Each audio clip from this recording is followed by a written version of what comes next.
Hello friends, आप लोग का स्वागत है एसईसी सुपर 50 में। तो आज के वीडियो में हम करेंगे चक्रवृद्धि ब्याज, कंपाउंड इंटरेस्ट।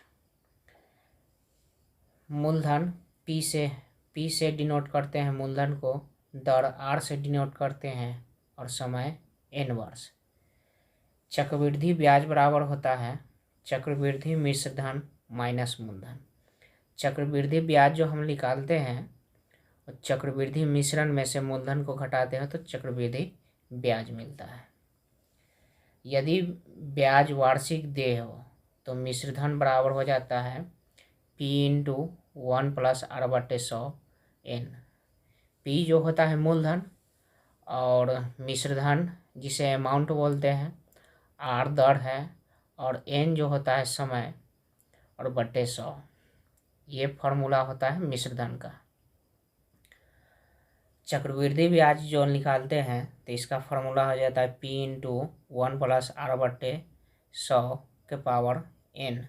n जो होता है वो समय होता है, समय n जो होता है समय होता है, दर r जो होता है दर होता है और p मूलधन।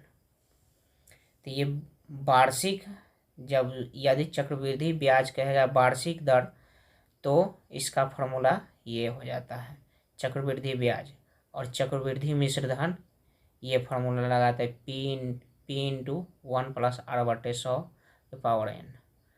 और जब हमें चक्रवृद्धि ब्याज निकालना होता है तो मूलधन को हम घटा देते हैं, चक्रवृद्धि मिश्रण में से मूलधन को घटा देते हैं। यदि ब्याज छमाही देय हो तो दर जो हो जाता है आधा हो जाता है, दर जो हो जाता है आधा और समय दुगुना हो जाता है। तो चक्रवृद्धि मिश्रधन बराबर हो जाता है P/1 + R/2 × 100 के पावर 2n। यहाँ जो छमाही होगा वो दर आधा हो जाएगा और समय दुगुना हो जाता है। सिर्फ इस बात का ध्यान रखना है कि दर आधा हो जाता है और समय दुगुना हो जाता है। यदि ब्याज तिमाही हो तो दर हो जाता है 1/4 हो जाता है, यानी R जो हो जाता है 1/4 हो जाता है और समय 4 गुना हो जाता है। समय जो होता है 4 गुना हो जाता है तो चक्रवृद्धि मिश्रण बराबर हो जाता है, उसका फार्मूला P/1 + R/4 × 100 के पावर 4n। तो ये हो जाता है। अब जैसे अगर ब्याज अगर दिया हो, ब्याज अगर अलग अलग दिया हो तो इसका फार्मूला हो जाता है, तो इस सब को मिटा देते हैं।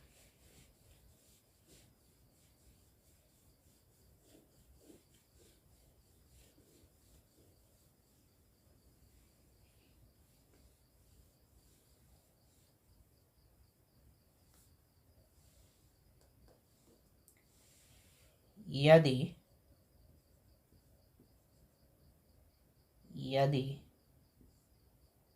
ब्याज वार्षिक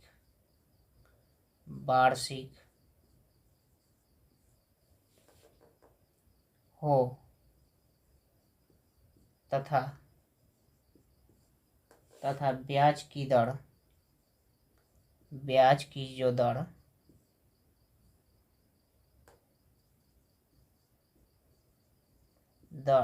पहले वर्ष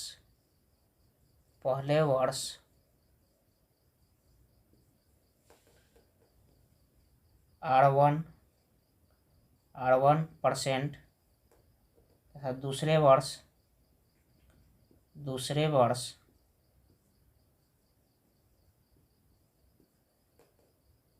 R2% तथा तीसरे वर्ष R3% हो तो उसका फॉर्मूला हो जाता है 3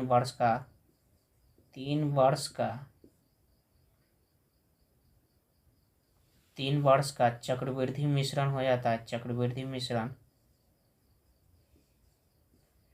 मिश्रधन यानी अमाउंट जो हो जाता है बराबर P यहाँ मूलधन है 1 + R/2 R1/100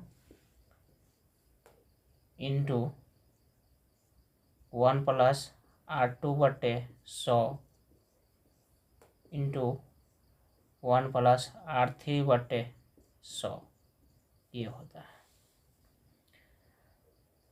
और इसके बाद जो हो जाता है, डायरेक्ट ब्याज निकालने का एक और ट्रिक होता है। ट्रिक जो होता है 2R + R²। ये 2 वर्ष चक्रवृद्धि ब्याज निकालने के लिए होता है। 2 वर्ष चक्रवृद्धि विकास ब्याज निकालने के लिए होता है। और तीसरा जो होता है ट्रिक, ये होता है 3R + 3R² + 3R। क्यों? ये 3 वर्ष चक्रवृद्धि ब्याज निकालने के लिए ये ट्रिक होता है। 3 वर्ष का चक्रवृद्धि विकास ब्याज निकालने के लिए इस ट्रिक का यूज करते हैं। तो चलिए क्वेश्चन की ओर चलते हैं और इस ट्रिक का भी समझेंगे और जो फार्मूला से बताए थे उसके पर क्वेश्चन भी करेंगे।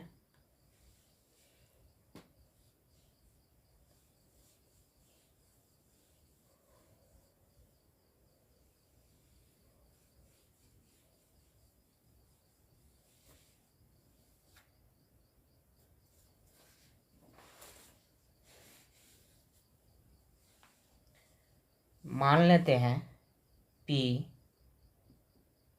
मूलधन जो दिए हुआ है 10,000 दिए हुआ है, और जो समय जो दिए हुआ है समय जो दिए हुआ है वो 2 वर्ष। तो समय क्या हो जाएगा, n = 2 हो जाएगा। और दर जो दिए हुआ है वो कितना, 2 वर्ष दिए हुआ है। 2 वर्ष दर जो दिए हुआ है वो दिए हुआ है 12%। 12% दर दिए हुआ है। तो हमें ज्ञात करना है कंपाउंड इंटरेस्ट यानी CI हमें ज्ञात करना है। तो कैसे ज्ञात करेंगे? सबसे पहले बेसिक तरीके से फार्मूले के तरीके से जानते हैं। ये हो जाएगा 10,000। इसका फार्मूला हो जाता है चक्रवृद्धि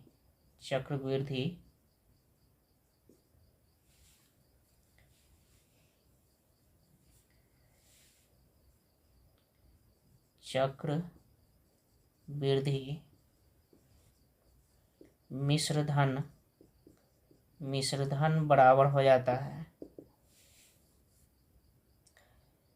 P × 1 +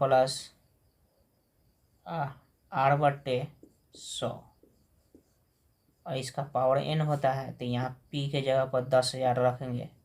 10,000 1 + R जो है 12% है /100 और समय जो दिए हुआ है 2, तो यहाँ 2² हो जाएगा। अब ये हो जाएगा 10,000 और ये 4 से कटेगा 3 मरतबे और ये हो जाएगा 25, यानी हो जाएगा 28/25 गुने 28/25। अभी ये हो जाएगा 25 से काटेंगे तो ये हो जाएगा 400 और 25 से काटेंगे 5 से काटेंगे तो ये हो जाएगा 50/25 5×8 = 40 यानी 80 और 5 से काटेंगे तो 5 5 × 1 = 5 5 × 6 = 30। अब इसको गुना करेंगे तो ये हो जाएगा 12,544। ये तो चक्रवृद्धि मिश्रधन हो गया। अब चक्रवृद्धि ब्याज निकालना है।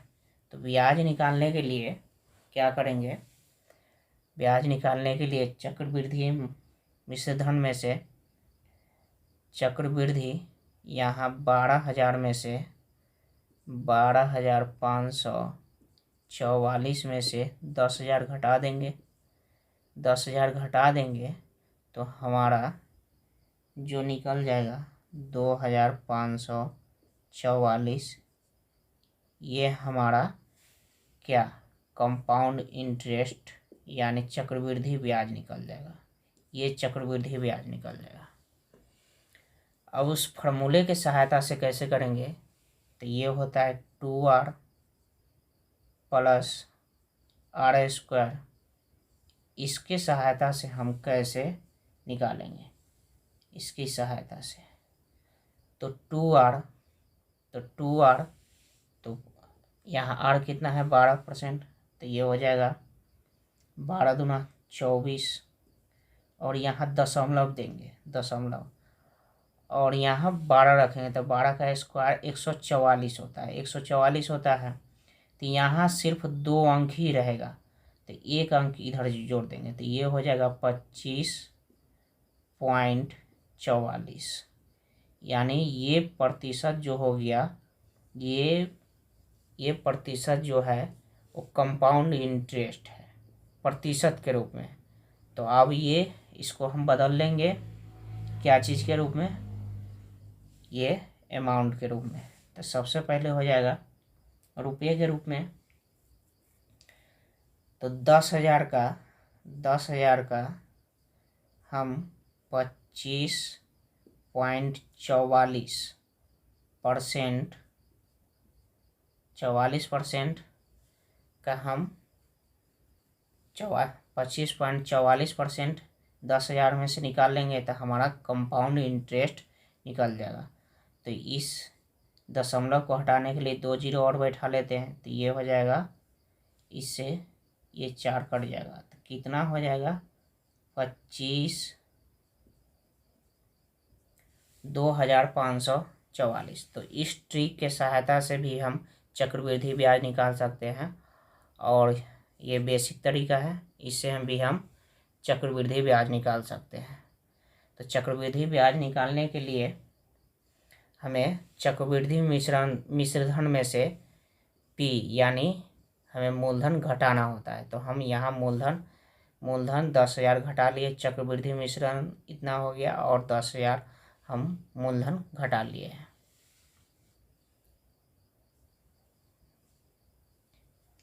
अब आगे देखते हैं।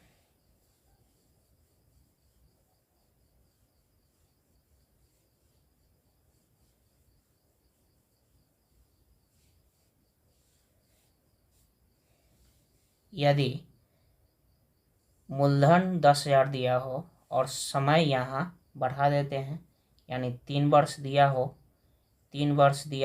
तो इसका कंपाउंड इंटरेस्ट कैसे निकालेंगे, तो ये हो जाएगा चक्रवृद्धि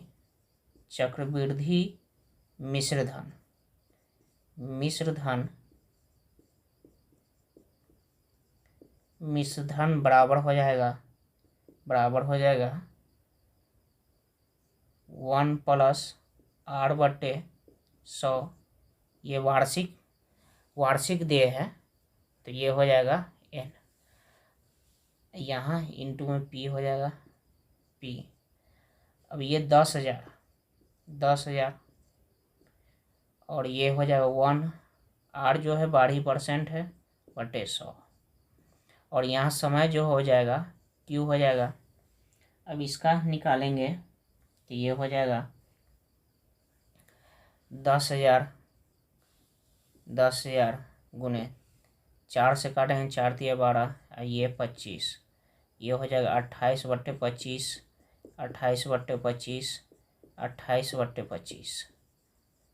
25। अब इससे काटेंगे तो ये हो जाएगा 400, और ये इससे काटेंगे तो ये हो जाएगा 16। अब इसको गुना कर देंगे, गुना करने के बाद 28 से 16, 28 से गुना करने के बाद हमारा जो आएगा 35, ये हो जाएगा 35 1232/25 हो जाएगा। 25 और 25 से जो भाग देंगे तो ये हो जाएगा 14,049.28। इतना मिश्रधन हो जाएगा, इतना। अब इसमें से हम घटा लेंगे तो हमारा ब्याज निकल जाएगा।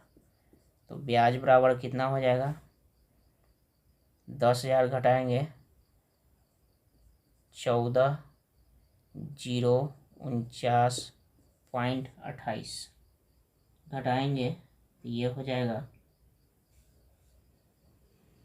हो जाएगा 10,000 000 10,000 में 0.28 और ये 9 4 0 और ये 4 कट जाएगा तो इतना हो जाएगा हमारा ब्याज 4,049.28। इतना हमारा ब्याज हो जाएगा। अब यहाँ जो 3r प्लस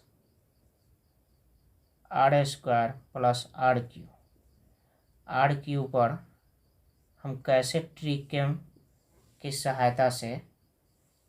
सहायता से हम चक्रवृद्धि ज्ञात करेंगे। तो सबसे पहले ये हो जाएगा, ये जो हो जाएगा इसमें दर रखेंगे तो ये हो जाएगा 12 36 पॉइंट 36। 12 का स्क्वायर करेंगे तो ये हो जाएगा 144 और 12 का क्यू करेंगे तो ये 1728 हो जाएगा। 1728 हो जाएगा। तो यहाँ सिर्फ हमें 2 अंक ही रहना चाहिए, तो यहाँ तो 4 अंक है तो 17 इसमें जोड़ देंगे। 17 जोड़ेंगे इसमें 3 से गुणा हो जाएगा, तो यहाँ भी 3 से गुणा हो जाएगा। 3 से गुणा करने के बाद ये 36 पॉइंट ये हो जाएगा 432.1728। अब इसमें 17 जोड़ देंगे तो ये हो जाएगा 36.449.28। अब यहाँ से यहाँ भी 2 ही अंक रहेगा तो 4 जोड़ देंगे तो ये 40.49 यानी 28 हो जाएगा। ये पॉइंट अब हटा देंगे जब भी। अब ये हो जाएगा, ये जो परसेंटेज है ये किसका परसेंटेज है, चक्रवृद्धि ब्याज का, चक्रवृद्धि यानी कंपाउंड इंटरेस्ट का ये परसेंटेज में है। तो अब 10,000 का 40.49 का क्या करेंगे, हम निकाल लेंगे तो ये हो जाएगा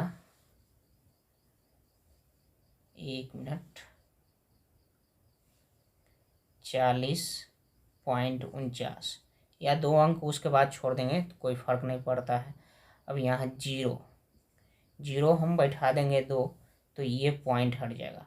तो इससे 10,000 कट जाएगा तो हमारा कितना हो जाएगा 40,049 यानी 4,049, 40,000 नहीं 4,049 हमारा चक्रवृद्धि ब्याज होगा। तो बेसिक तरीके से हम निकालेंगे तो ये इतना 4,049.28 इतना हमारा हो जाएगा। यहाँ 28 क्योंकि इसके बाद में 28 था, इतना पॉइंट हमारा आंसर हो जाएगा।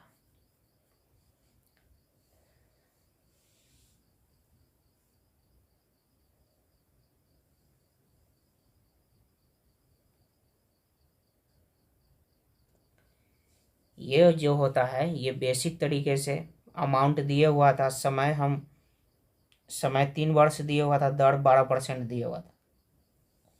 अब हमें कंपाउंड इंटरेस्ट निकालना था। चक्रवृद्धि मिश्रधन बराबर होता है P × 1 + r/100 तो यहाँ 10,000 रख दिए हैं, ये 1 प्लस और ये 12 रेट और बटे 100 ये। तो इसको करने के बाद ये 28/25 हो गया 10,000 और काटने के बाद हमें इतना पूरा है और भाग देने के बाद जो ब्याज जो होता है ब्याज निकालने के लिए चक्रवृद्धि मिश्रधन में से पी यानी इतना मूलधन हम घटा लिए हैं, तो यहाँ 10,000 हम मूलधन घटा लिए हैं, इतना चक्रवृद्धि मिश्रधन आया 14, कितना आया है 14,049.28 इतना आया है। इतना में से 10,000 हम घटा लिए हैं, तो यहाँ हमारा ब्याज चक्रवृद्धि ब्याज निकल गया 4,049.28। अब यहाँ हम फार्मूला पर रख दिए हैं, फार्मूला पर रखने पर यहाँ 3r + 3r² + r³, तो यहाँ 12 रख दिए हैं, 12 तिया 36 और 12 का स्क्वायर 144 होता है, इसमें 3 से गुना कर दिए हैं तो ये 432 हो गया है। और 12 का क्यू जो होता है 1728, तो 1728। अब यहाँ जो होता है केवल 2 अंक रहता है, 2 अंक, तो यहाँ 2 अंक, तो 2 अंक इसमें जोड़ दिए हैं तो ये 449 हो गए। यहाँ भी 2 ही अंक रहेगा, तो इसमें से 2 अंक, तो ये हो जाएगा 40.28। तो अब इस जीरो से हटाने के लिए, जीरो को हटाने के लिए एग्जैक्ट यहाँ तक लाने के लिए, इतना लाने के लिए हमें पूरा लेना पड़ेगा, और नहीं तो केवल इतना ही हमारा आंसर हो जाता। तो यहाँ तक हमें लाने के लिए 28 भी लेना पड़ा है। और ये जो है, ये जो निकला है, मतलब चक्रवृद्धि ब्याज जो निकला है वो प्रतिशत के रूप में निकला है, और ये पैसे के रूप में यानी रुपये के रूप में इतना है, इतना। तो इस तरीके से हम चक्रवृद्धि ब्याज निकालेंगे, और ये आसानी तरीके से ट्रिक लगाकर भी आसानी तरीके से हम ज्ञात कर लेंगे। इससे क्या होता है, हमारा समय का बचत होता है, और इससे ये बेसिक तरीका है निकालने का।